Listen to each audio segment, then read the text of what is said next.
Mga kapuso, 2 araw matapos ang unang anibersaryo ng hagupit ng Bagyong Yolanda, bumanat si Presidential Assistant for Rehabilitation and Recovery Secretary Panfilo Lacson laban sa mga kritiko sa ipinapatupad na rehabilitation plan ng gobyerno. May ulat on the spot si Maki Pulido. Maki? Alam mo, Connie, naubos na raw kasi ang pasensya ni Secretary Ping Lacson. Kaya siya nakabanat o nakapaghayag ng mga ganitong kritisismo laban nga sa mayor ng Tacloban City. Ang pagkakasabi lang naman nila ay kung may humaharang man sa total recovery ng Tacloban City, isa na rito yung mismong alkalde ng Tacloban City na si Mayor Alfredo Romualdez. Ito yung nabanggit nga ni na Secretary Ping Lacson dito sa press conference ngayong umaga kung ihahambing daw si Romualdez sa performance ng iba pang mga mayor o LGU officials ng iba pang mga lugar na nasalanta ng bagyo ay below par o medyo palpak kung ikukumpara sa iba pang mga LGU officials. Sabi ni Lacson, may ilang pagkakataon si Romualdez ang mismong dahilan nga ng delay. Halimbawa, nung nag-uumpisa pa lang daw ang recovery effort, lumapit itong si Romualdez kay Lacson at hiningi niya na iparelease yung internal revenue allotment o yung mismong budget ng syudad. So, ginawan daw ito ng paraan ni Lacson at nag-release ang Department of Budget and Management ng hindi lamang 3 buwan katulad ng mga hinihingi ni Romualdez, kundi 6 na buwan na internal revenue allotment ang nirelease ng department na nirelease para sa Tacloban City. Pero nang nirelease na o nandun na, hawak na ng Tacloban City yung budget, bigla daw tinatanggihan na ito ng mayor ng Tacloban na si Romualdez. Kung ano man daw kadahilanan, hindi naman masabi ni Ping Lacson. At isa pa raw na kaso ay minsan humingi daw ng request itong si Romualdez na mag-repair ng Astrodome. Ito yung naging tirahan ng mga nasalanta ng Bagyong Yolanda sa Tacloban. Pero nung andyan naman na raw, nagbigay ang DILG ng nasa 230 million pesos para ma-repair ang Astrodome, bigla na namang nagbago ang isip nitong si Romualdez at sinabi niya na ay hindi na repair para sa Astrodome, kundi ang kailangan na namin ay magpagawa ng bagong City Hall at saka palengke. Kung ganito daw sana kasi nung umpisa pa lamang ang gusto ni Romualdez, sana yun ang ginawa niya dahil hindi daw DILG ang magre-release ng pondo kundi DPWH.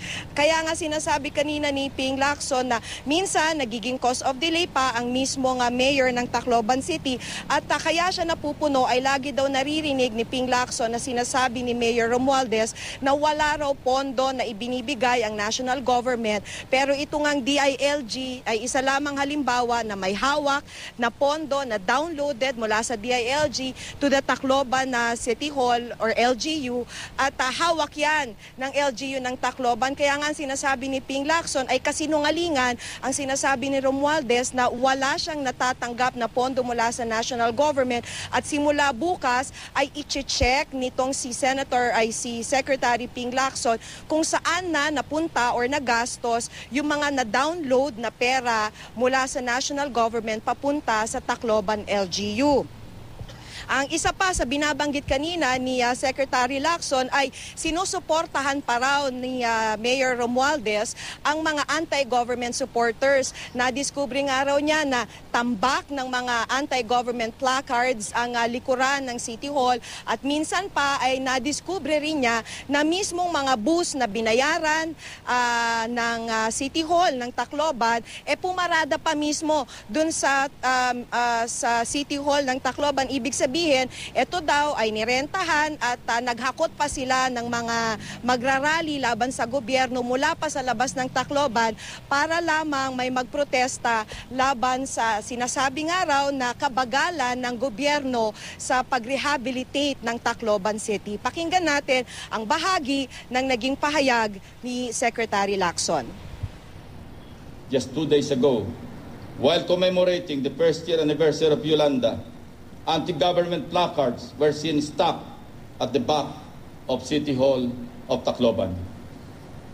Compare this attitude to the mayors of Tanawan and Javier, both in Leyte, Lawaan and Giwan in Eastern Samar, and the governors of Samar, Iloilo, Cebu, and Palawan, and many other local executives who, despite being either members of the political opposition or allies, but not in the so-called inner circle, were able to undertake significant accomplishments in their respective constituencies. Alam mo, Connie, ang laging sinasabi kanina nila Secretary Lacson ay sana isantabi ni Romualdez ang politika at isipin muna niya ang kanyang mga constituents. Ganun pa man, ilang ulit din namang idiniin nila Lacson at iba pang opisyal na nandito kanina sa may press conference na patuloy pa rin nilang iaabot ang kanilang tulong kahit na medyo may humaharang o may sumasagabal dun sa recovery effort sa Tacloban City. Connie? Maraming salamat, Maki Pulido.